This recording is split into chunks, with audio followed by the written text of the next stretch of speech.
Normally you're sitting at the thing, and so you're down and I'm up. I don't have an adjustable office chair. I mean, I guess I could move it up. No, there you go. Lights are gonna mess with us some. Oh, I could always do that. There you go. Lights up there.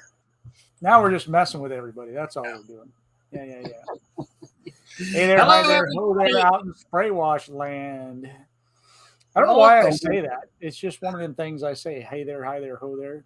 It's just thing, man. That's an old thing, isn't it? It was a beautiful evening. We've got that fall tease right here, so I thought I would do this from the back porch tonight instead of sitting there at the office for 14 hours today. So was that thing real that we read earlier about the potential for a tsunami in Yes, Chicago? yes, it is. And remember though, you and I are thinking about the tsunami like a tidal wave. That was my first reaction. Oh, they're thinking hurricane. Yes, correct. And there is a tropical storm brewing just off. Actually, it became a tropical storm earlier. So that was my thing. I was like, "Holy crap! Yeah, you don't want to be in the middle of a tropical storm there." Yeah. And in the middle of a tsunami. But it came up and it took a hard 90 degrees to the west, so they're out of danger. It's going to give them some crappy weather tomorrow, but still, it's not how you want to wind up your vacation in Cabo. No, yeah, I was totally thinking tsunami, big wave. That they were. I thought that I had seen something about an earthquake somewhere or something, but I hadn't been around, so I'm like, did I miss something? Did I not see something correctly? Did I, whatever? So yeah, okay, cool. Well, I started freaking whenever you said that, and I called him and we talked, and we were live streaming, and I went to and he said, well, yeah, I guess he's like, well, have you ever been wrong about that? And I was like, no. And have they ever been wrong? He's like, well, sometimes, but he said, well, I guess I'm going to trust the Florida pressure washer to know something about hurricanes. And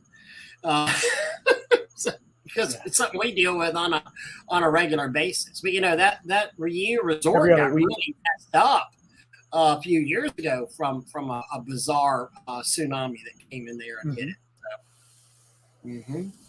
That's a fact. Michael, how are you, sir? Welcome everybody that's out there. Michael O. And Facebook user. And Rich and Maria. Yes, sir. Wesley Schmidt. Nice to see you, sir. So is Michael saying that there was an earthquake? And there was an earthquake as well. There was an earthquake and a tropical storm, but they sent out the tidal wave warning, but then they backed it off. They said that because there was a little bit of confusion, but Hawaii wasn't, and it was actually, it would have been too close. Where that earthquake was too close to really do anything to Cabo, so there's not a problem. But we had some more. Brad and Nikki Williams. They went to mine and Tanya's spot, Marriott Frenchman's Reef, down in St. Thomas, and they had that Category 1 that just slapped Puerto Rico hardcore. St. Thomas is a hop, skip, and a jump from Puerto Rico, but they went. They tried to fly out yesterday, and there's no planes till Thursday, I think he said. Wow.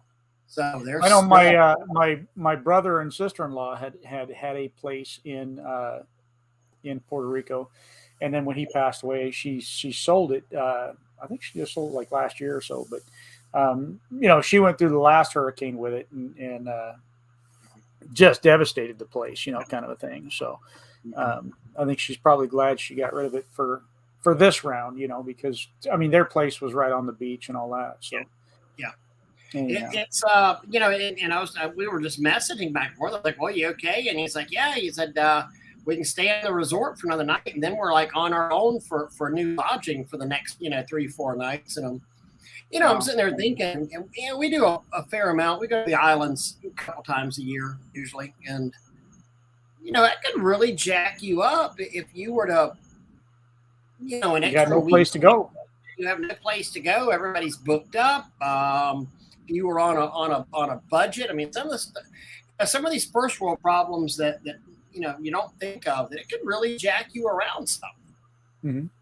Yeah, Brian's saying it was nasty at the beach in Cabo today. These quakes cause crazy turbulence at the beaches. Well, like I said, Brian, also remember you got a tropical storm or a tsunami as well out there too. So enjoy your vacation. Anyhow, this evening we're going to talk a little bit about chemical use and judicious chemical use and some of the things that we've seen posted. And I want to say recently, I mean, these things have been continuously posted for long periods of time. I mean, 10 years, we see some of the same stuff over and over again about, chemical use and just how it's used, where it's used, why it's used. So we wanted to open up a little bit of a discussion. As Ray and I were talking about in the kind of the pre-show, that this really falls under the plant and property side of the class, if you would. So we'll be kind of covering some of the stuff that is in plant and property, but man, a lot of this is just going to be about, what some of the manufacturers say and what is it that we typically see out there a lot of times. Sometimes we see people talking about spraying 100% or 50%, or, is that the right thing to do? When is that the right thing to do? All that kind of stuff. So we're going to kind of cover some of that, and we'll probably ruffle a few feathers, probably, but probably. Won't be the first, but real quick before we get off this, since it was brought up and Brian's there.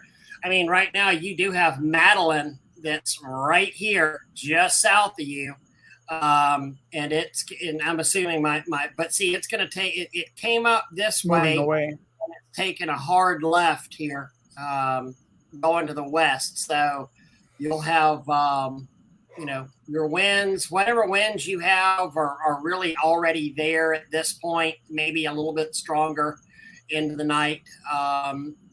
Nothing horrible though,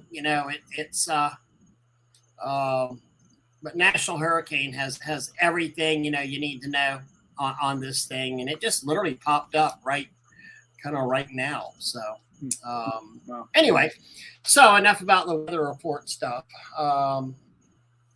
Yeah.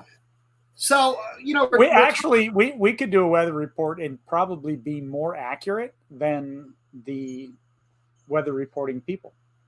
Mm-hmm. Yeah, you're probably right. Today's weather is brought to you by Spray Wash and the Spray Wash Academy. And what was that old movie where there was a weatherman in San Diego, and literally all he did was just tape himself saying the same thing over and over? An old movie back from like the 80s or 90s or something, but it was just because the forecast is always the same there. Mm-hmm. And chemical cowboys and bleach bandits and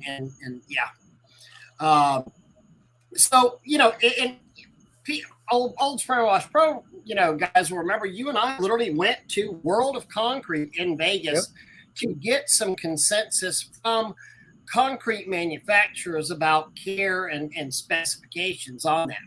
Well, because there's not necessarily one gigantic manufacturer. Georgia Pacific doesn't manufacture.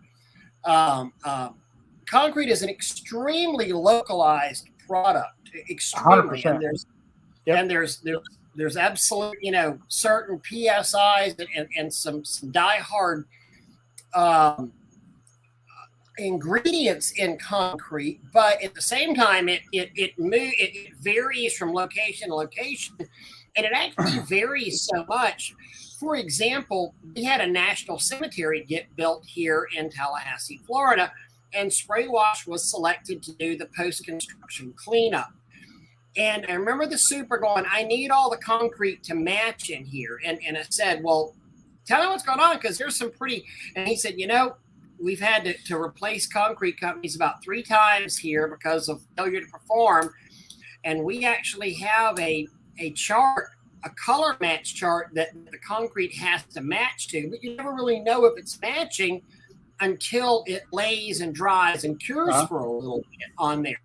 But even using, but just the slight variances in sand, the slight variances in the aggregate in there just made iron contents, everything. Man, I mean, it looked like a patchwork quilt in a lot of areas, and they would literally have the contractors come in, snatch it up. Nope, sorry, that's got to match. It's got to be perfect. And that's next to impossible with concrete to begin with. I mean, we did one where I think the contract was somewhere very close to 1.5 million square feet of concrete that we ended up doing for this company. And, one of the jobs that we did, before and afters on all of it. And, they're like, hey, you didn't clean this area over here. It's got all these dirty spots, these darker spots. So, we went back out there, met with them out there, and met with them with the computer and the pictures that we had already sent them that were the before and afters, and showed them, no, this concrete's clean. It's just that you have anomalies in concrete. It's not gonna, it's next to impossible to get it to match, especially in such a large area, because you're going to have different pours on different days and at different times. And if it rains, if it, in our area, we're not going to get the, the freeze and thaw, but all of those things. Did they cover it with plastic? Did they do this? Did they do that? Did they put something in there to make it dry quicker? All these different things affect how that concrete dries. Right. And absolutely. And how it dries, what mixtures are they putting in there? Are they putting any release agents? Are they putting any curing agents in there? Are they doing, I mean, there's a ton of stuff that, so there, hey buddy, your mom's home. Excuse me, one second. I love you. I'm sorry. It's a deal. But yeah, that's one of the problems. See with the concrete out there that all of this stuff is just it's incredibly tough to make it match. But as we found out in World of Concrete, there wasn't necessarily a lot of standardized, hey, this is what you need to clean concrete. But every concrete manufacturer will also tell you that bleach is not necessarily a good thing for salt or for concrete, and the salt is what becomes the bad thing for the concrete, especially in the northern areas where the concrete is getting primed and salted. And even though of a lot of these things, good night. Good night, Finn. Say good night, everybody. Good night. The salt the salt is one of the things that can cause concrete to induct more water, and it can actually reduce the freeze temps of the water, or increase the freeze temp, reduce the freeze temps of the water, and you can wind up, whenever those crystals form inside the concrete, salt crystals, it actually causes the concrete to break apart. So you're not doing anybody any favors by putting extra bleach on there and not rinsing it off. I mean, rinsing is such a huge deal on this. Really, none of this we should be leaving chemicals. I'm gonna put it like this: when it comes to post treating on anything, nowhere do you ever see a manufacturer on anything that says, yeah, leave some chemical on there. It'll be fine. Have you ever seen? And that is something that is actually pretty standard in the industry, where the only variance really boils down to what strength is being post-treated, right? So pre-treating, same thing. There's a lot of variances in what strength people use. But in post-treating, one of the things that is the common factor is that not only do we post-treat, and then we'll use anywhere between 0.5% to, we've seen recently somebody posted 3%, but it's that's being left there, and as you drive off, and I do that myself. So that's what's common in the industry, is to post-treat and drive away. And that's where you start to run into some issues as well. Couple fold. Well, and that's one of the reasons that, and again, I'm not trying to pick on any person, because I see it multiple times every day in a lot of the forums out here going, oh yeah, we nuked that at 50-50. We just hit that hot. We're going to nuke it 50-50. We spray everything at 50-50. I mean, so actually seeing somebody spray something only at 30% was kind of a breath of fresh air. And we're going to kind of get into this. I mean, this will be remedial for some of you older guys on here, but we're going to start talking about percentages pretty hardcore tonight. And figuring out, what is right, what do the manufacturers say on things. But so think about this too: pre-treating versus post-treating concrete, pre-treat versus post-treat concrete. If you pre-treat something, you've got an organic on there. If a typical concrete, not something that's not a bank drive-through, not a interior parking garage. I'm saying nothing with oils and greases and all that kind of stuff. Just right. organic. I'm thinking somebody's sidewalk, a driveway, and an outdoor parking lot. So we've got an algae bloom growing on that. Just like on a roof, just like on siding. Knowing what we know about bleach, that bleach is a reactive compound, that whenever bleach comes into it, it's an oxidizer for organics. It does what it did to your shirt. Exactly, yeah. Other side. When it comes into contact, and it being an oxidizer means it has a profound effect on there. Mm-hmm. So it starts to work on the biological things. Now, one of the things that happens to an oxidizer when it's working on whatever it's working on, bleach working on biological growth, is an oxidizer burns itself up. For our guys that are firefighters out there, let me equate this to oxygen being an oxidizer for fire. And what happens on there? It makes the fire grow stronger. And what else does it do? It burns what it needs to burn. It kills the oxygen part on there. So if you go and pre-treat a concrete with it, one, you're getting more bang for your buck because it's helping to kill the biological stuff on there. Second off, the bleach is eating itself up. Those of you who've heard the plant and property class, we talk about this all the time, and you mix. It's why our mixes don't last more than 2 or 3 days. It's, whenever I went and thinned down my bulk bleach from 12.5% to 10.5%, I use city water on there. Our city water still has biologics in there in the form of limestone. What happened? Well, within a week, my 1,000 gallons of 10.5% was useless at this point because for a house wash, and that was it. So if we pre-treat, the bleach is going to burn itself up, leaving behind only the salts, but making itself a lot less dangerous. If we post-treat with a higher percentage, it's going to take longer for that bleach to burn itself up. Clorox, a lot of the manufacturers say that it's going to take 3 weeks, 21 days before the bleach is rendered inert. So you can leave a problem on that concrete for up to 3 weeks on there of stuff that can still be rejuvenated, reinvigorated, because it's not really come into contact with that much organics if you sprayed it where it's already clean to really trigger off a huge reaction.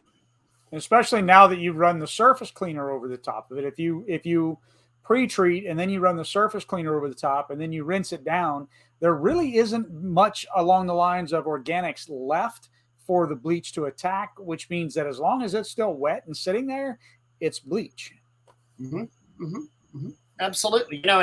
And one of the things, and I remember there, I think it was Phoenix, Arizona. I'm not positive, but there was, they had somebody had gone out there and tossed caustic beads out. And I remember hearing about this. I have not seen this with my own eyes. It's hearsay, but had cleaned a shopping center with some caustic soda out there and didn't really necessarily do a great job or rinsed it out to the parking lot. Then all of a sudden you had one of those freak storms in Phoenix that got everything wet. And a little kid was jumping through the puddles out there and, got soda burns, caustic burns on their feet because of that. Again, heard that, it's hearsay, and I hate to go along with hearsay. But if you're a Florida guy like me, Michael, you can attest to this. I mean, you could easily light up somebody's driveway. If you sprayed it down with a hot post-treatment mix, and you get a little splashy thing, and then that puddle down at the very end of it, and the kids are out playing, they could be playing in basically straight Clorox. Cats, dogs, all that kind of stuff running around. And not only that, but there's absolutely no point. I mean, if you let's say you didn't pre-treat, but you've run your surface cleaner over the top of it, and you can see that there's some lines there or whatever, and you just want to clean it up, make it really pop, throwing a 2% is way too much. It doesn't need it. There's not enough organics there to even eat fine. it. I mean, but a 0.5% will typically even clean that out. There's no need for all that extra chemical. Yeah, There's just you can downstream and be fine on this. I mean, it's really 100%. Jeff. So let's go back to Jeff's question. Yeah, there you go. But I did a video in one of my videos here on the Spray Wash Academy. The YouTube channel on here. If you look at it, you'll actually see. I mean, we did a driveway where we did part of a driveway without pre-treatment, and we did part of a driveway with pre-treatment, and it was 100% faster, quicker, better whenever we did the pre-treatment on there. Now, I want to say it took between 10 to 20% of the time off of, even whenever I factored in the pre-treatment of the driveway. So, and what percentage was your pre-treatment on that one? Oh, not strong at all. I mean, I was maybe a 2% on there. Mm-hmm. It was a nasty driveway too. So, but I feel so. The other thing, the old axiom of dilution is the solution to pollution, and one of the ways that we neutralize our chemicals, especially our alkalines, is to water. So now at either 5.5 or 8 gallons a minute, after I go in there and pressure wash this driveway with a pre-treatment on there, I've got because one, it's been burning itself up, eating away at the organics. Two, it's now gone and literally I have put probably 100, if not more, times the amount of fluid that was on there. So it has been diluted, just out crazily diluted on there. Mm-hmm. And that's even the point when you're looking at if you've done a roof cleaning and or even a house wash. Let's just make it a house wash. Let's say you wash the house at 1%, and then you go back and if you do a thorough rinse, how much water are you using? And now anything that's on the ground, it's nowhere near that 1%. I mean, not at all. Not at all. Even with a roof, if you're shooting the roof with 3%, and now you go through and do a good thorough rinse, first of all, it's burned off. Right. And then secondly, you're going through and you're adding all that water to it. If you're doing it a good thorough rinse, it's no longer a 3% mix. Though, if it's hot, remember that's increasing the strength of that. Yep, absolutely. We still your surface temperatures outside are going to have a lot to do with the strength of mix as well. Because remember, whenever you get evaporation out there, you're evaporating out. The bleach stays put. The water steams off of it, so you're getting a stronger mix on there than you already think you're getting on a hot summer day. But I want to point out these things when we start talking about these ratios. First off, almost, and this dovetails into what Jeff is asking. Every manufacturer out there has a cleaning recommendation. Almost every manufacturer has a cleaning recommendation for their product, be it a wood siding, be it Georgia Pacific vinyl siding, be it hardy board, be it Drive It, be it Certainty. I mean, they all have recommendation. Be it, Devil's Dominoes, Alucobond, yeah. All of them, and now some of the manufacturer stuff sucks, but still they all do have a recommended, and you better start with the manufacturer's recommended stuff. And again, this thing will get watched a couple of thousand times, whenever the Yahoo guys, the YouTube guys are watching this and searching for ratios online. But this is where it's incumbent for you to understand the manufacturer's recommendations. And I dare say I have never, and Doug and I try to be stewards of this industry through Spray Wash Academy, Spray Wash Pro. I have never, ever seen a manufacturer that says, oh yeah, nuke this at 50-50. Mm-hmm. Doug, have you? Not even close. Not even close. No. And they're also not they also almost every single time not almost, every single time they're saying thoroughly rinse whatever surface it is or whatever it is. It's always a thorough rinse. Mm-hmm. 100%. Yeah. There's never and leave it on there. You're good. You're fine. Leave this on there. And this doesn't just have to be with bleach. This can be with any chemical that we're using bleach as our main topic for this evening. But it doesn't matter if you're using the F9 products or, acid-based products or whatever it is that you're using.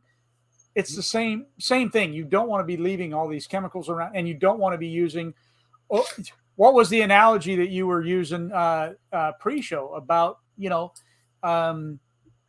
What was it? EBC or even Gold Assassin or Ground Force or Agent Clean products. Yeah. So, they all require dilution. They all say we'd love for you to use more. Hell, please use more. Use your EBC 1-to-1. I get to sell you more, but even the manufacturers go, yeah, no, don't use it. Bobby Figg, who probably has the strongest degreaser out there, with us, he goes, no, start off at 4-to-1 and then break it down if you need to past that. Mm-hmm. 100%, Doug. Don't spray 100%. 100% agree with you.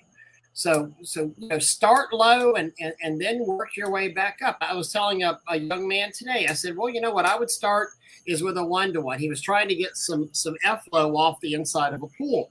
I said, I'd start with a 1-to-1. I said, mix a little bit. Then I'd go to a 2 parts water to 1 part. Mix a little bit. Does that still work? Then go to a 3-to-1.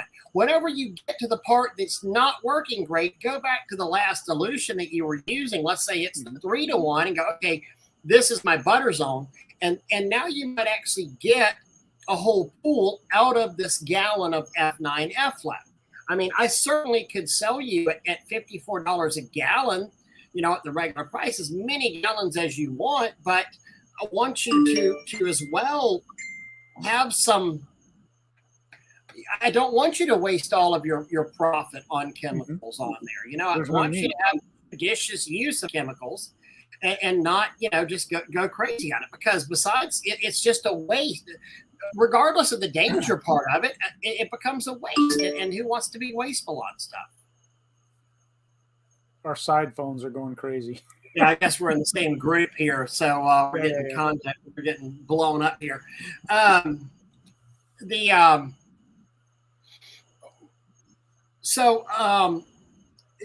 other thing, whenever we get in here and talk about these manufacturers' recommendations, the other thing that's so important for us to understand is that most manufacturer specifications are referring to household bleach and not the death juice. 6% or so. Correct.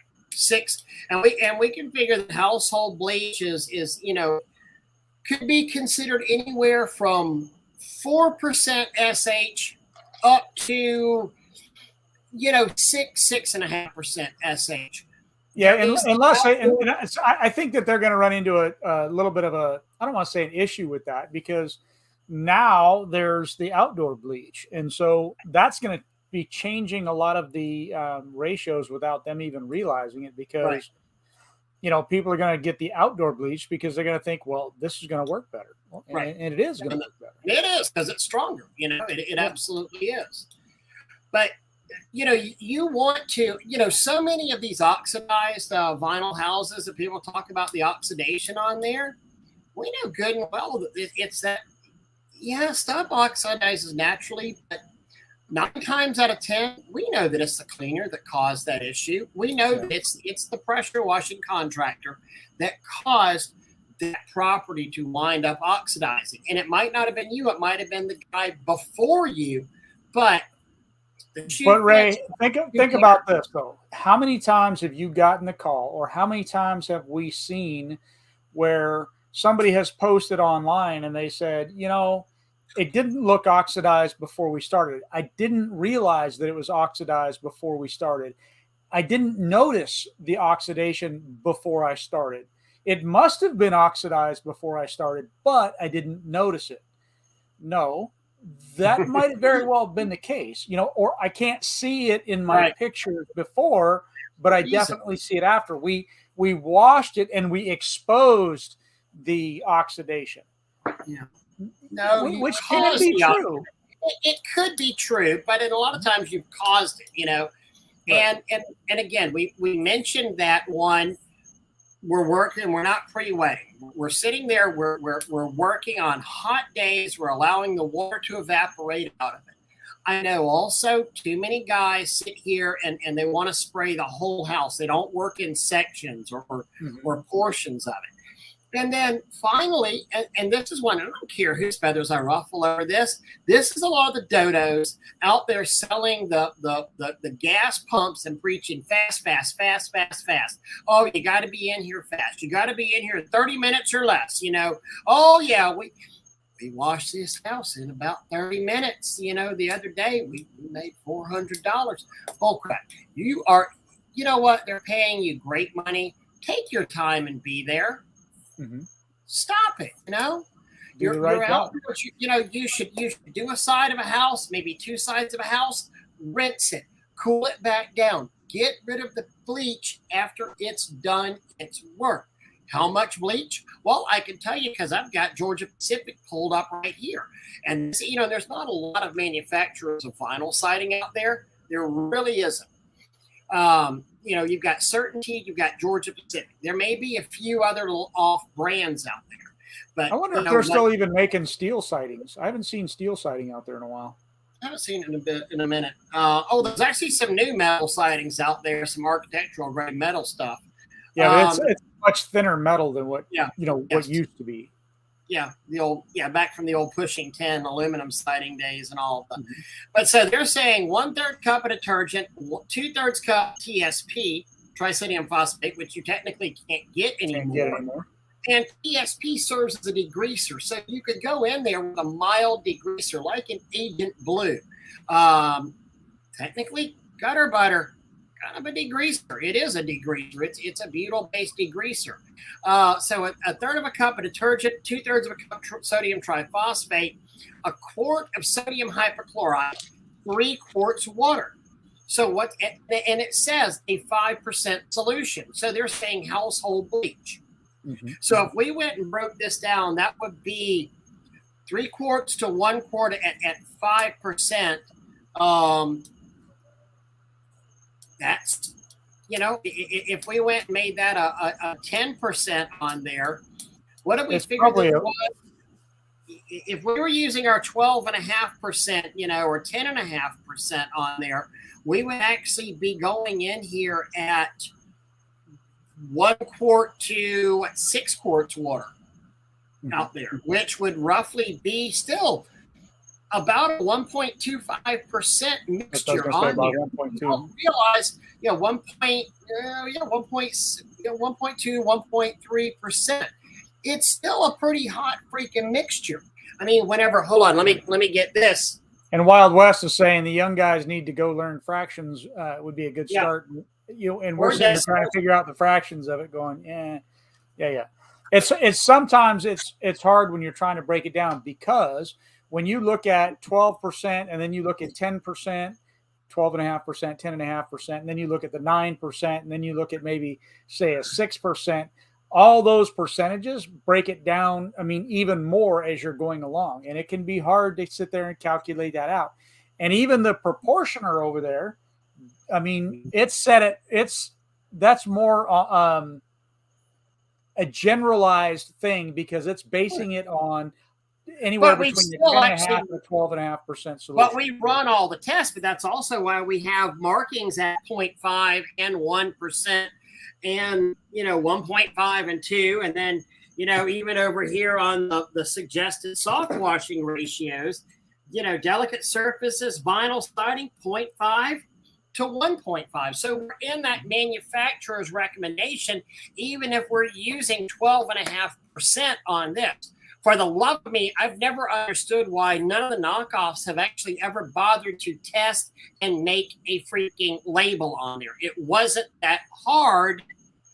Get your damn labels on there. Stop going, I've talked to guys because I've seen every different manufacturer come into my store. Well, how do you tell what it's on? Well, yeah, the guy that sold it to me said, I put it about a 2 here and maybe a 5 here. And, we just kind of do it. But a lot of times, honestly, he told me just to run it at 50-50. Yeah, you're killing a lot of plants. Yeah, I kind of am. Why is that? Because you've had crappy training. That's why. Yeah. Hey, Ray, let me interrupt for a second. Something that I mean to do every single week, and I forget every single week, but we'd really appreciate it if you guys share this out, like it, all that kind of stuff. Like, subscribe on YouTube, but if you can, share it out in the different groups, share it out on your page, whatever the case may be, and give us a little bit of love. Anyhow, back to regular broadcasting. Absolutely. Well, and so again, you have the markings on there, and we've made this. And going back to what Jeff says, and this is the basis of the plant and property protection class, where we get in there and I'm sitting here reading off of the slideshow from the plant and property class out there. This is where we get in there and say, and we're not sitting there just saying, hey, we're going to do the work for you, because we tell you, guys, it's out there, and not only, and it's changing. It changes all the time. And not only are you being, safer by doing this, you're using this as a sales tool. Whenever somebody comes in there and they say, oh, we're going to nuke it, or and you're selling against them, and, you start talking that the manufacturer actually recommends that you're using a 25% solution of a 5% solution of bleach, which would, roughly come in there to a 12% solution of a 10% bleach on there. Now, all of a sudden, they're kind of listening to you as an expert.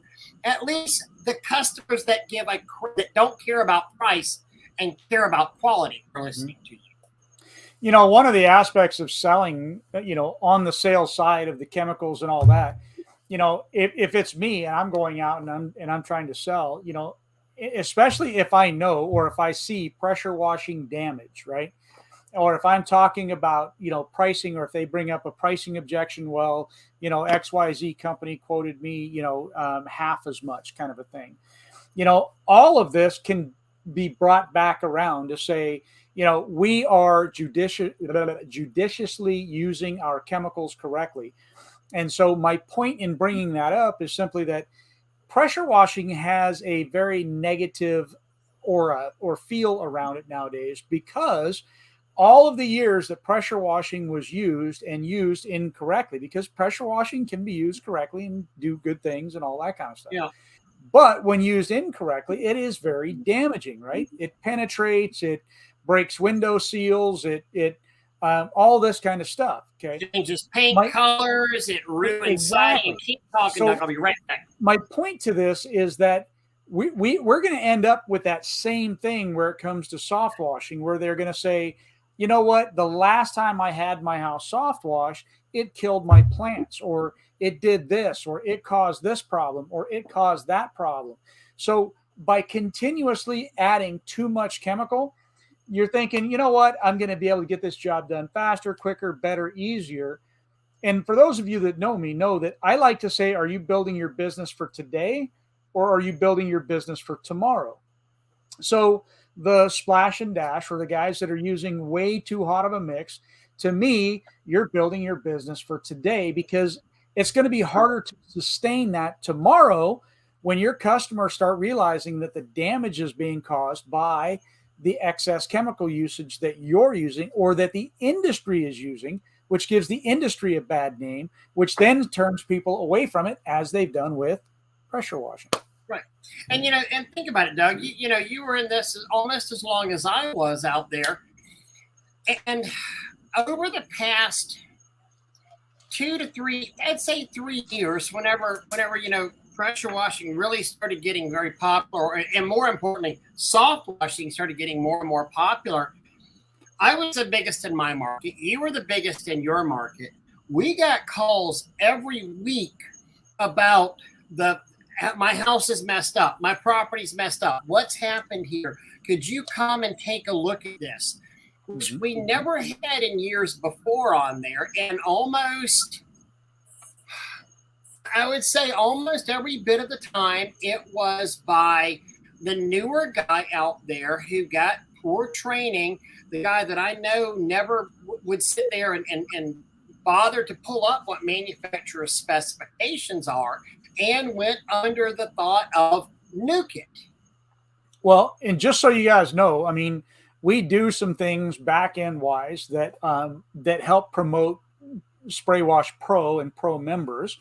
And so with that, I think it's probably been 2-3 months ago, and being old, maybe it was 4 months. I don't know, but I think it was only about 2 or 3 months ago. I had homeowner call me and wanted to discuss. They had they had their house washed and some issues that had happened, and asking for our opinion on the process of how it was done, and did the contractor cause the damage, and this kind of thing. So these people are reaching out and looking for expert advice on, was this done correctly? Because I'm noticing this problem, whatever that problem happens to be.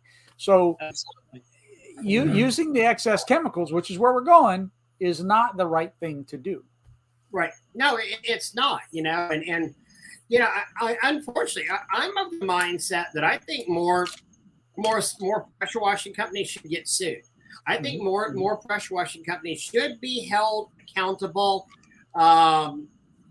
Should be held accountable for what's going on. And I want to give a shout out to Billy. I am Billy, good to see you doing better. Absolutely. So happy to hear that. I saw that prayer request for you come out the other day, and glad you're doing better. A little bit better. So let's also take it this direction. That I think that some people are missing the oxygen factor. Okay. Sorry, I like to chew ice. I'm chewing it. I don't know why. It's me. But a lot of people are missing the oxygen factor. Sometimes if you use less, it introduces more oxygen in, which actually does a better job than a flood coat does. So sometimes by just throwing 100% on there and trying to flood it, are you going to maybe get a little bit quicker, a little bit? Sure, maybe. But at what cost is it actually going to take? Not only the chemical cost is, let's face it, chemical costs are going up. So maybe that is starting to become a factor when you don't even need that to be a factor anymore, right? Mm-hmm. Use a little bit less, allow a little bit more oxygen in there. It will clean. It will do its job. I'm not a very patient guy to begin with, but that's what it takes in this business, a little bit of patience, right? And that's it. Don't need all that. I want to answer this real quick. Now the percent of SH is by weight or volume, since that has changed and it's not noted by the manufacturers. And that is true, but at the same time, the percent of SH is also the active SH in there. So regardless of whether it's weight or volume on there, and it's the active amount. And so it does roughly equate. So really, you got to change that by volume more than anything than weight. And most of it is by volume. It's very hard to measure that water by weight and not by volume. So I'd always be, doing it by that. So I think Billy's a really good guy. I've always enjoyed the stuff that he's done out there. So, Brenda, you're late. We waited on you, darling. We purposely started late, just waiting for you. But absolutely, we just got started. So, and again, so talking about this and going back to this thing about the weight versus volume, we kind of have to go back to the solution and the strength thing, because that's where the manufacturers are sitting there going with the strength and really where I say it really kind of equates, because the weight of the SH also has to do with the amount of salt that's in there that actually equates really, really well with the strength of, little giveaway from our class. A lot of people don't understand this. Guys, You're wondering why you're causing damage whenever you're using too much bleach. Doug, how much salt is in a gallon of 12% SH? A crap load, let me tell you that.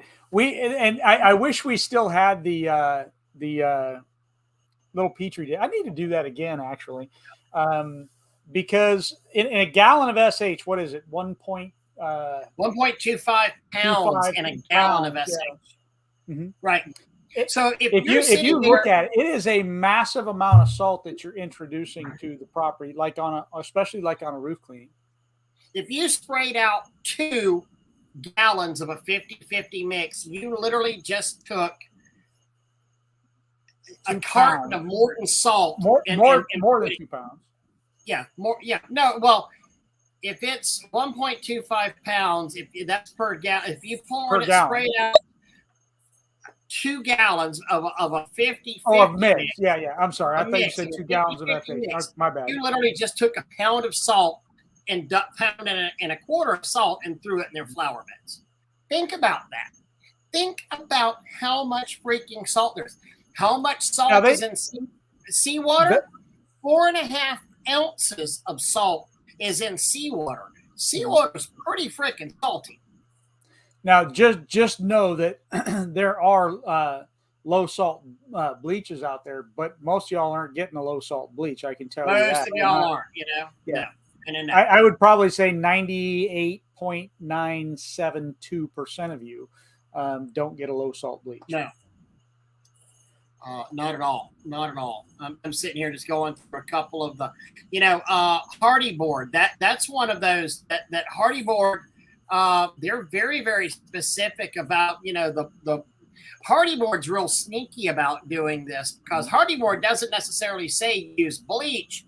They say use 3 different products. They say use Mold Armor, Mildew Check, or Jomax, which then says to mix with bleach. So they kind of go and kick the onus off of them of doing that and put it with someone else out there. Arma's a great, for so long as roof cleaning, Arma has been our holy grail of the roof cleaning thing. When people would ask us, hey, do you rinse a roof? Well, you know what? Arma says that I rinse a roof. So yeah, I'm going to say that I rinse a roof, and I can tell you that helped me in business quite a bit, because here I have a noted authority saying that you should be rinsing the roof. And I bring that up to customers. And then that way, when the next person comes along and they say, do you rinse? Oh, no, there's no need. It helps this. It helps that. It does this. It does that.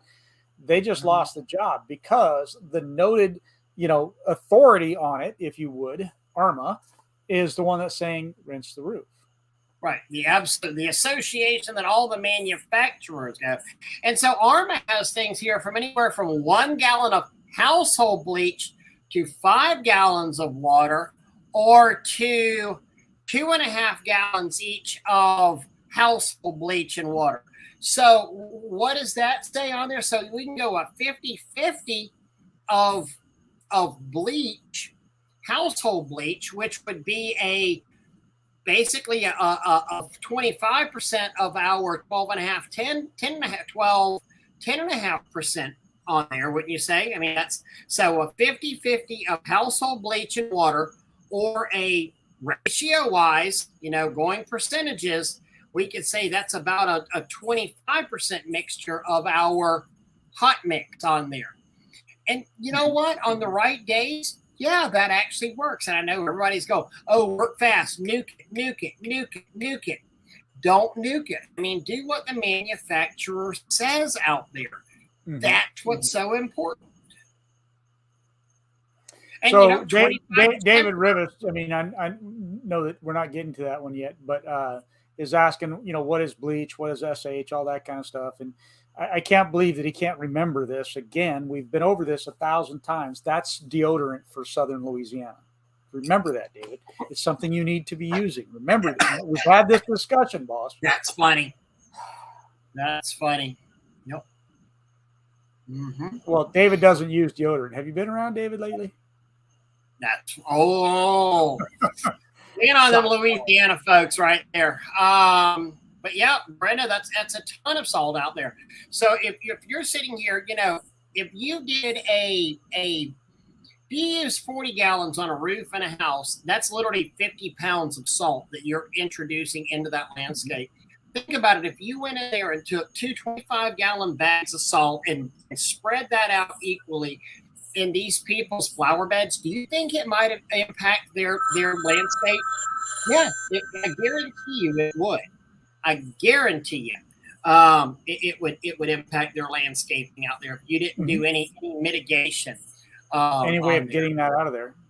The PwC said still batch mixing 2 gallons of 10% in a 65-gallon tank, cleans well on vinyl every time. Cleans our typical one-story home with 15 gallons total of our mix. So, and let's break this math down right there. So 2 gallons, and I'm going to use 10%. 2 gallons of 10% in a 65-gallon tank. I mean, that's going to be 2 gallons to 20 gallons would be. I mean, you're going very, very light. That's an extremely light mix. Yeah, extremely light mixture, and it's working. That's very good. And the other thing that people forget to talk about all the time is just downstreaming. I can literally clean just about anything in the world with a downstreamer, which is going to get me anywhere from a 0.7 to maybe a 1.25 mixture, right? Can we agree on that with a downstreamer? Depending on the orifice size that I'm using and the length of hose that I'm using, and is it a high draw and blah, blah, blah, blah, blah. People say, well, you can't clean roofs downstreaming. You absolutely can. I may have to go over that roof 6 or 7 times, but I absolutely can clean that with a downstream. 100%. Okay. Let's go. I sell low pressure cleaning. Most customers want soft washing. You don't know the difference, so you educate them. I'm not a fan of soft washing a house. I don't know. I like soft washing, but I think that's why. But I was also spray wash exterior cleaning on there. I like not having to pigeonhole myself into whatever. Because I mean, yeah, we got a pressure wash. There are times where a low pressure cleaning is better than a soft washing. There are times when a high pressure cleaning is better than a soft washing. There's time. I mean, having all of the tools in the tool shed, if you would, as we say, if the only tool you have is a hammer, everything looks like a nail, kind of a thing. So having many different tools.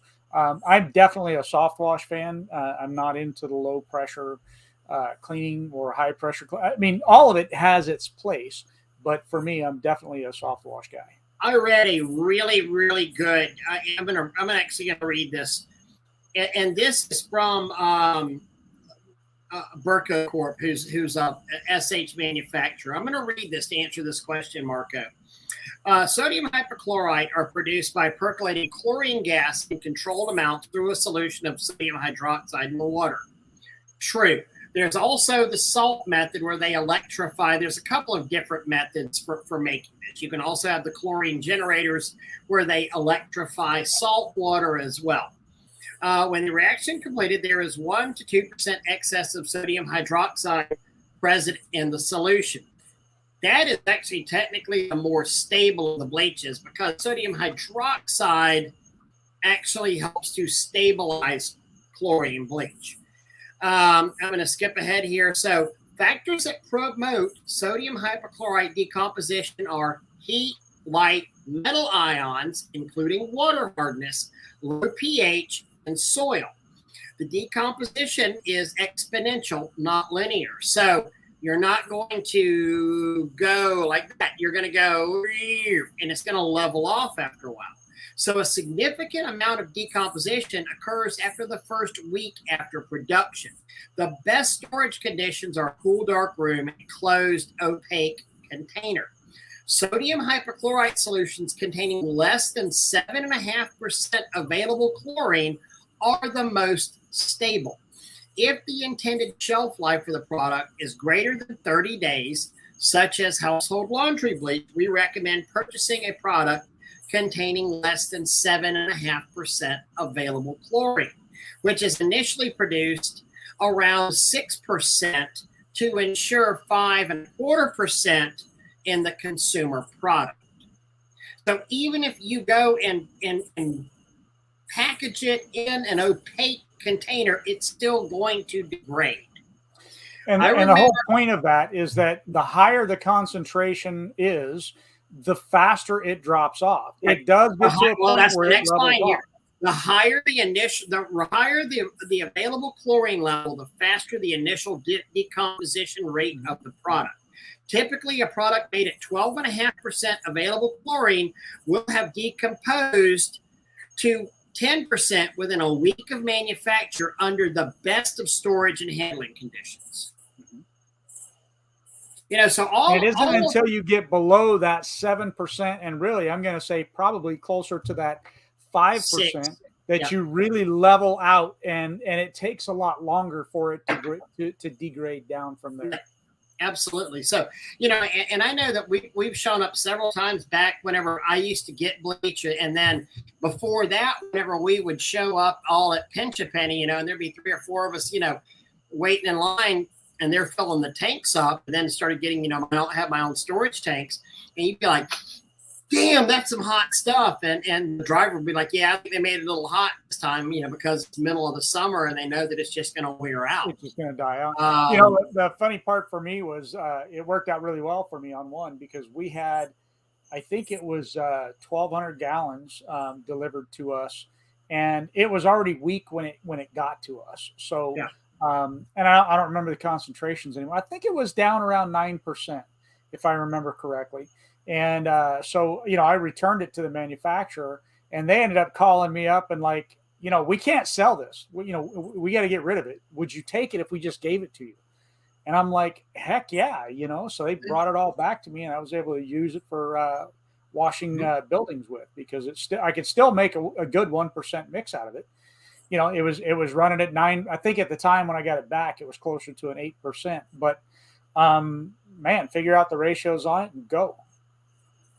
And Henry's saying he's like, he shouldn't be batch mixing at 50-50 for every job. Yeah, always had stuff getting clean with any less. Yeah, you're right. And Henry is kidding, because he's PwC. Oh, still batch mixing. Yeah, South Carolina. Perfect. So I'm going back to see what he was referring to. Gotcha. South Carolina. He going all around. Who is that? I can't tell who that is.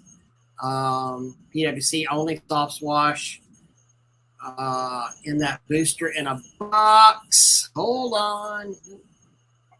Ballpark price. Yeah, I'm gonna go about ballpark. That ballpark was about 7,000 feet long. That would be that ballpark for the booster in a box. Somewhere right in there. And I could probably include that, you know, shipping on there, as long as it's not someplace bizarre. Yeah, there, you know, Brenda, in all honesty, when Doug and I first got into this business, I mean, Doug got into it a little bit after I did. We both had joined a network of a guy, and that was what he recommended: apply with a 12-volt and rinse with a garden hose. He was very anti-pressure washer. I think he finally came around and started using a pressure washer option on the rigs, but it was no, you rinse with a, you rinse with a garden hose on here. Pressure washers are the devil. You're not supposed to use those at all. And Brenda, it was awesome to see your dad out there doing that. I think you said he was 80 years old or something like that, and he was out there rinsing with the garden hose. That's awesome. Where am I reading that from? That was, hold on. That is from BirkoCorp.com. BirkoCorp.com. And I assume they're a manufacturer. I'll type it in. Go corp.com.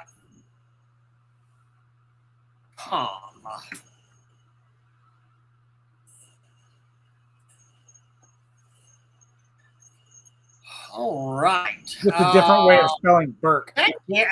Gary, it just say yes if that's you. It could be Gary. I'm not sure. I just don't know who that is. It's just showing up as user. Oh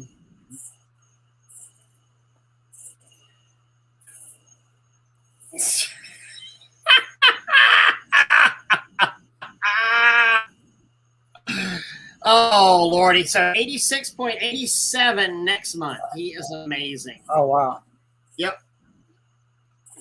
For some reason, I was thinking he was 80, but that's even better. Yep. So I have made some more notes here, and let me check. Let me see what else I've done. So the manufacturers put ratios on there for a reason. We talked about that. When you see the suggested ratio, understand how to scale from the household bleach to the bleach that we're using, because and that is the dirty little secret that 5% SH is the same thing, and you may have some additives on a laundry bleach, but it is all the same. It's just a diluted amount of the active SH in there. Try the manufacturer's specifications first. Always do that, because like I said earlier, there's honestly more pressure washing, soft washing companies that need to get sued out there. And I think the more that happens and the more consumer awareness that comes out there, you are going to have more lawsuits out there. And as Bo just said, the president of the PWNA will tell you, they have literal information and proof that these insurance guys and these manufacturers like Sherwin-Williams are out here. They have infiltrated these groups because they're bringing it up to the reps for the PWNA going, your industry is telling people to washed up at 50-50. They're saying nuke it. They're saying use straight. They're saying, they're literally causing this damage. And this is something as professionals, we have a very hard time, because let's say that I'm going to go large here and say that 30% of our industry is not in it for, the flash in the pan thinking I can get rich overnight, and are really good quality contractors out there. I mean, it's a hard sell to sit there and say, yeah, but we're not all like that. We're not all, hey, spray it at 50-50. There's a certain percentage of us that actually are going to do it right and read manufacturers' recommendations, and we get extra training like plant and property protection, or a PWNA certification course, or a Spray Wash Academy course, or something like that, So Ray, name me two things that we clean that we should it's really okay, and we should probably be using 100% straight SH on.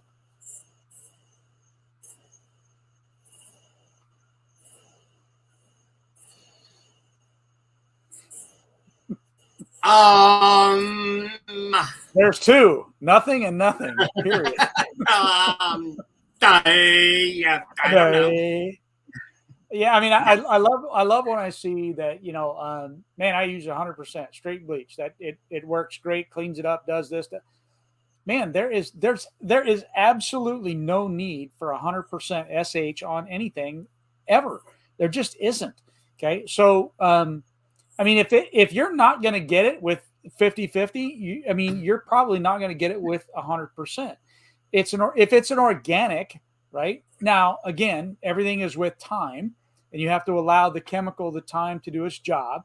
You might have to add a little bit of surfactant to help it break the surface tension, because if anything, I would rather use a 40% mix ratio with more soap, to allow it to penetrate and do its job, than to even consider 100%. It's just, that whole term of dwell time is there for a dwell time isn't something we just pulled out of the keister. dwell time is real. We want, let it sit there and work for a while. That's why we cool siding down. We want the chemical to work for a while. How many times have we done? I mean, read any household cleaner in the world, and it's let it sit. When we started talking about the big joke about COVID, you go into any sanitizer in the world, and whether you're killing the AIDS vaccine or the COVID AIDS vaccine, the AIDS virus or the COVID virus or the herpes or whatever it is you're killing, there's actually on any of those cleaners, even household bleach, there's a recommended say to let it dwell for a period, let it sit for a period. That joke of a show that during COVID, whenever the hostess would walk over and spray your table down and wipe it off, all she's done is just spread germs around because you've not had sufficient dwell time to kill squat. Mm-hmm. You got to give it time to do its job. That's the whole point of it. That's the whole basis. And whenever you're killing something, be it a virus, be it an algae, be it a bacteria, be it a mold, sometimes it takes stuff a little bit of time to kill. And guys, don't be these people that are saying, hey, how fast can I do this? How fast can I do it? Give the people the value for their money. Come on, man. Oh, but I can't make, unless I get, 8 houses a day at $99, I'm not making any money. Raise your freaking price. That's it. If you're not making money, there's a problem. Mm-hmm. Oh, anyway. Price shop. He uses 100% SH on you. Yeah, and again, downstreaming, David, you're absolutely add right. Extra soap. 100%. I used to, Doug, you've seen me come around on this whole downstreaming thing, and I'll gladly apologize to, Bo Setti as well. But I used to never downstream. In the last couple of years, I did a lot more downstreaming than I ever did because I realized, wow, this crap works, Yeah. It really does. Doesn't work for roofs. And stucco. how expensive is soap? When you really think about it, if used correctly, because that's one of the arguments that you see all the time. Well, I don't want to use that much soap. It's expensive, right? I mean, you get guys like Dave. I'm going to pick on David Rivas again, because right here where he was saying, this is why I downstream almost everything. I'd say 85 to 90% of what we do is downstreaming. And I use a good bit of soap because he knows if he prices it accordingly, the soap doesn't. David's never paid for soap. David's never paid for soap. His customers have paid for soap, Oh, yeah.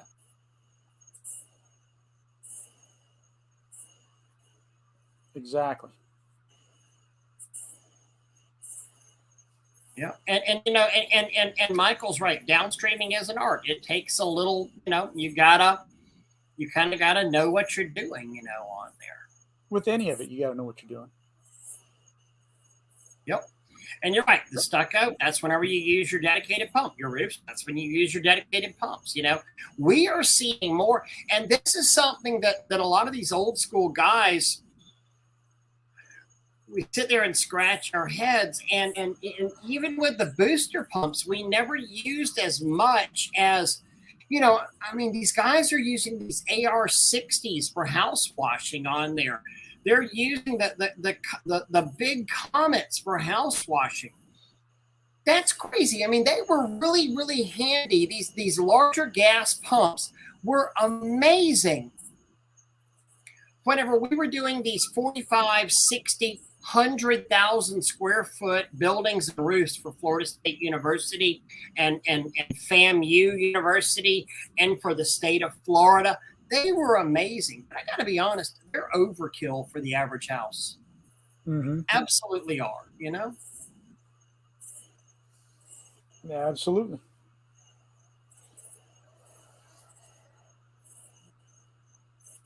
Flow Pro, absolutely. All right, so and I said pumps. It's all about more, more, more, more. More weak sauce is just as bad as a little bit of strong sauce.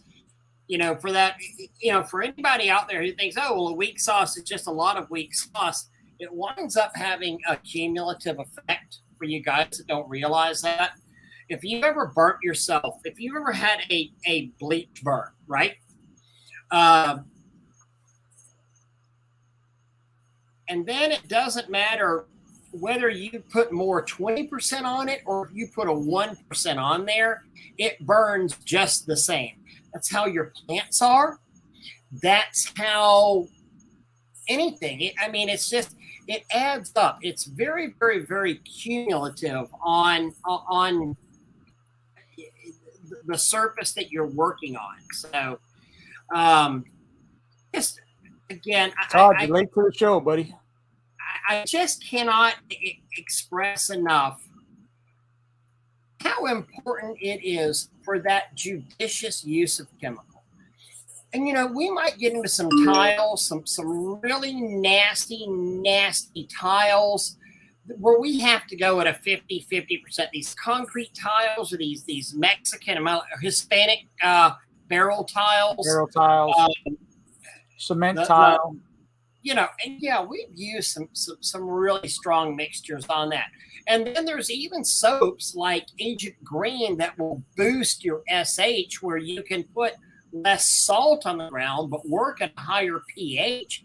And still, I've got guys that I send out Agent Green to every month that are doing, barrel tiles and flat tiles where they were spraying it at 50/50, and now they're spraying it at 35/40 and adding in a healthy dose of Agent Green out there. They've said, hey, we've said that for years, just, it's kind of amazing.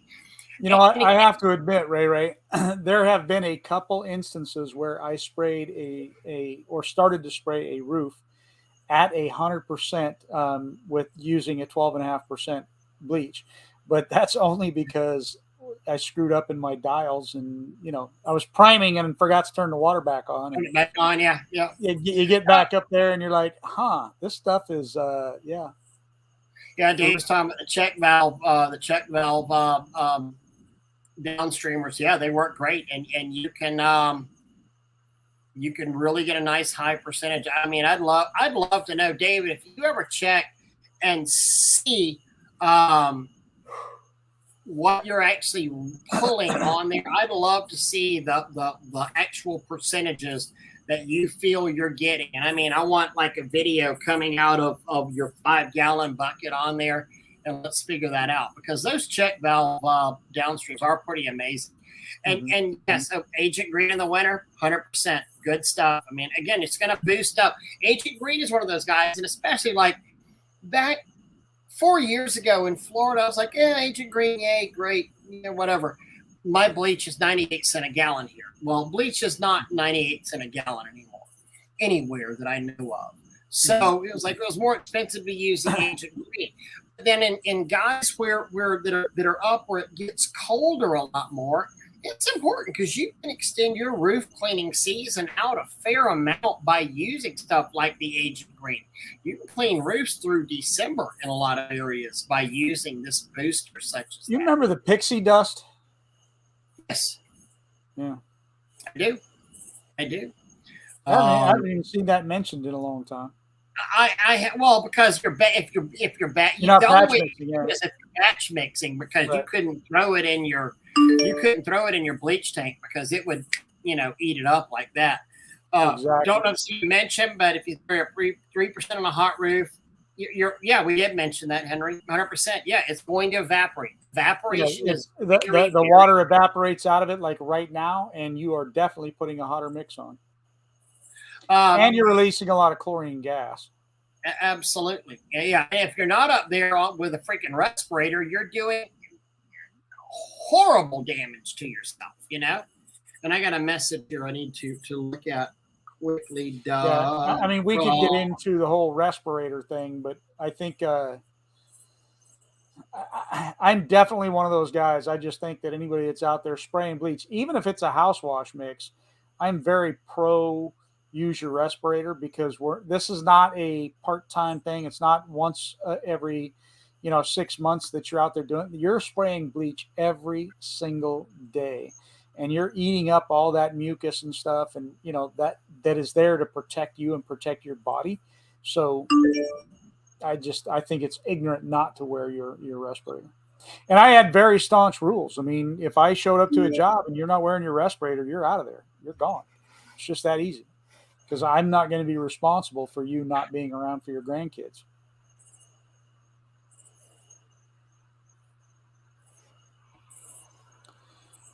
Brenda is saying that Pat Clark spoke of the pixie dust, I believe, in the past. Yeah.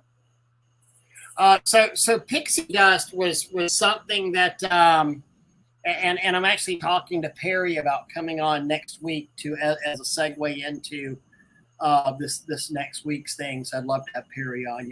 He's a wealth of information out there. So pixie dust was potassium per. I can't even think of it, but Leslie sold it as free and clear, and you could basically take a double handful of it and toss it into your bleach, and it would release every freaking bleach atom available. It would heat it up. I mean, it would go ba-bam, So the problem is kind of like using Jomax, though. Within 3 to 4 hours, you're gone. You're dead. It's us old cleaners that used to use Jomax, where you would literally pour, Jomax and bleach into a bucket and spray it on the houses. That shit cleaned amazing. However, if you didn't use it all within 2 hours, the stuff that was sitting in your bucket was trashed. It was dead, Oh. Somebody's going to blame you on you. Okay, Steve. Speaking of facts, I'm even to absorb this information here. Guys, slinging sauce, so they are 60s 1-inch manifolds. Amen, Steve. Oh my gosh, you're so 100% right. Yes. I mean, a 12-volt pump, one of these, sitting there on a 0.5. I mean, the bleach is literally trickling out versus, something with your ASHII or whatever it is, valves that you have that nobody's ever bothered to make freaking stickers for. Because those run at 94% efficiency. Why don't they make stickers for it, Ray? Think about it. Because everybody that's ever built one of these has just copied Tim Hazelton.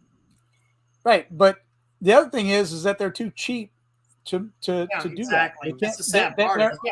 You have to be like any other business. You got to make money. If you want to do things right, the proportioner is built right, and hence you get the stickers and all that. And you think, they're just stickers, but they mean something. When you're washing and your dials are setting there, it's all about quality and what you do, and helps you get there with it.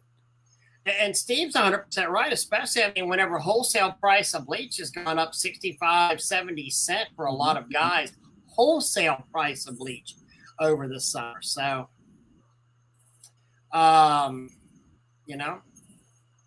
Michael, congratulations. Not a cigarette in 18 days. That's awesome. That's awesome. Very, very good. Mm-hmm. And I bet you're feeling it now. I mean, you're getting off the cigarettes. You're probably absorbing that. You're feeling that bleach, the effects of the bleach now. And that's actually very true. We actually used to have a big problem with Henry brought up, he brought a proportioner and not the valves. Couldn't get lower than a 1.5% mix with it. And it's true. A lot of these other valves won't pull a lower percentage thing. We used to have a big problem with the soap on there, on our proportioners, and so that's one of the reasons we necked them down, and then you had to go and crank it up to reprime the soap every time. Also, part of the reason whenever you buy a gallon of Apple wash, we say, hey, go ahead and put 2 to 3 gallons of water in here and thin the crap down, because you have a very, very, very hard time spraying at a 1% or less on a lot of the metering valves that are out there. Yeah, Tim hated my ratios, hated me advertising my ratios, but he liked it at the same time, because he's like, it's true. You can break it down that much, but man, it sure affects the sales. But yeah, it's that the Apple Wash is great stuff. Yeah, absolutely. I was laughing. I had a buddy who's making soap, a competing soap, and I'm sure I'll wind up carrying it. He's like, Ray, I'm making this soap, and it's amazing, and you're going to be so proud of me. I was like, why? He said, it doesn't smell like apples. And I said, yes. Somebody that made a freaking soap that doesn't smell like apples. Mm-hmm. Michael J., that's super awesome, dude. And I don't know what the active ingredient is in Agent Green, Van, and you could probably pull up a SDS sheet that will tell you one of them. All I know is it works. I mean, I always like to, first off, let me give you, and I'm not accusing you of this whatsoever. I'm just, if I get passionate about it, this isn't directed to you whatsoever.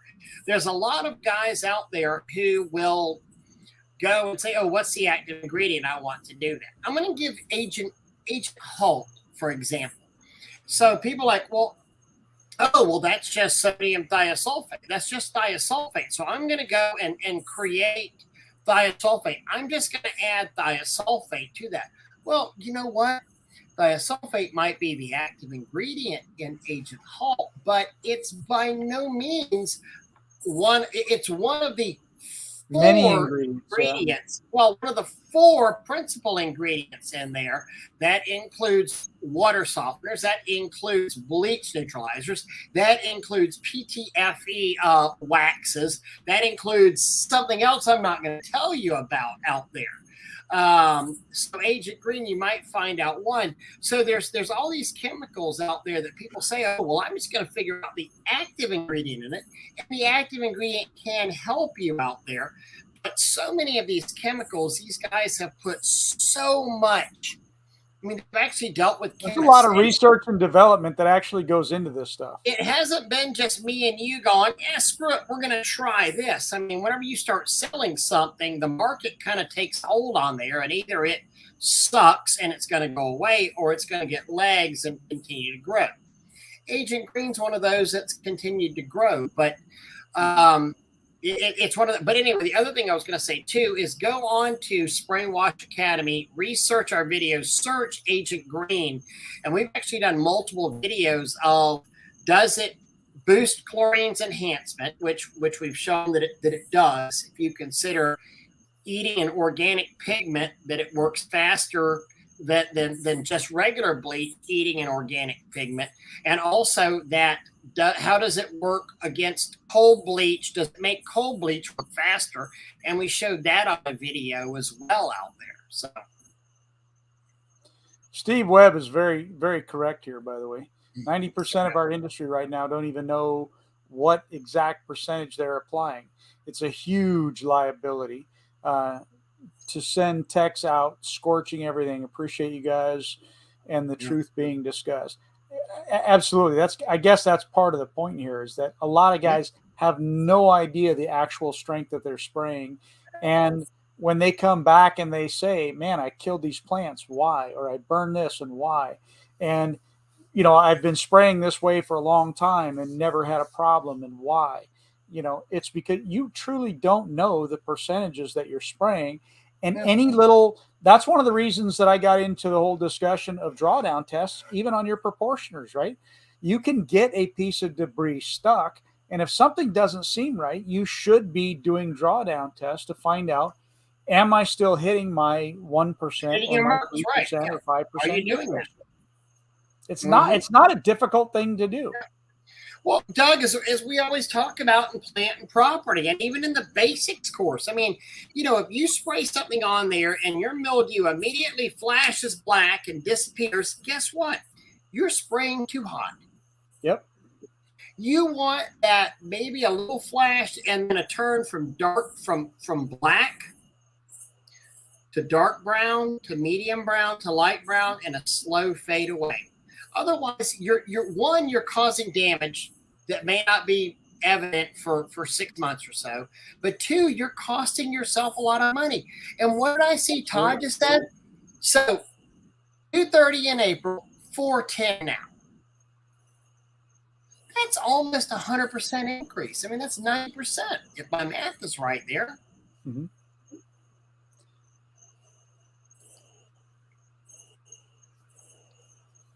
And you know, thank you for sharing that. Both Todd and Steve, you're both spot on, and you know, both of you are amazing washers.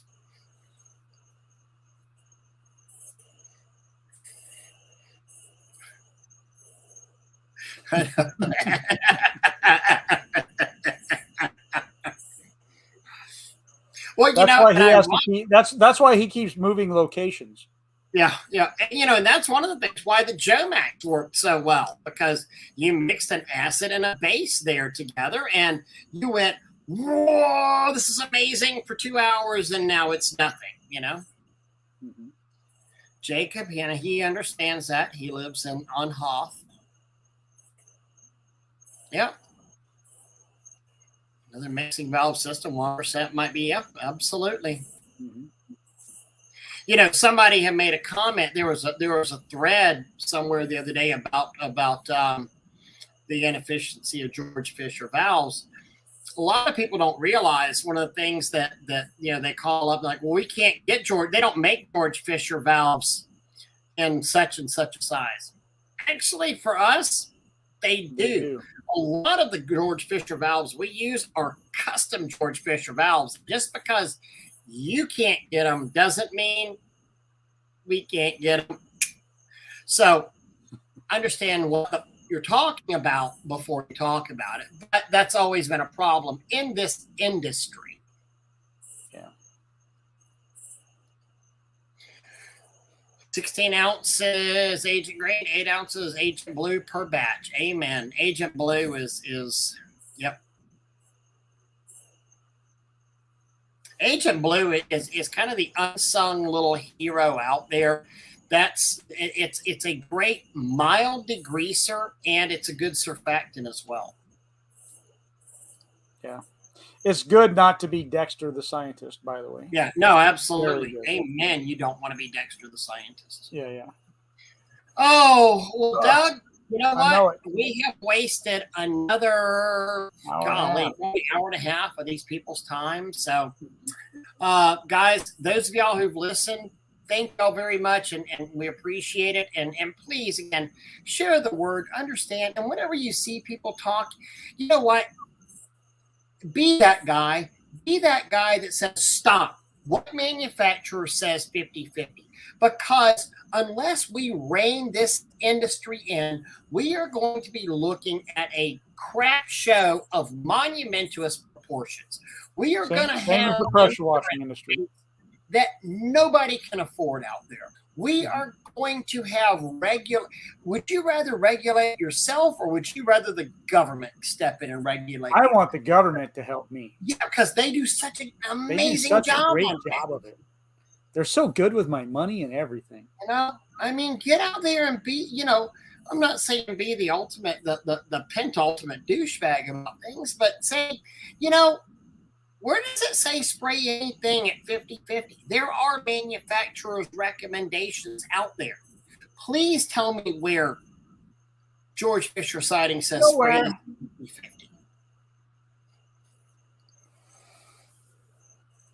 50-50. Man, Brenda. All right, Doug, let's get off. Guys, I appreciate y'all so much. Thank you. Y'all have a good night. See you next week.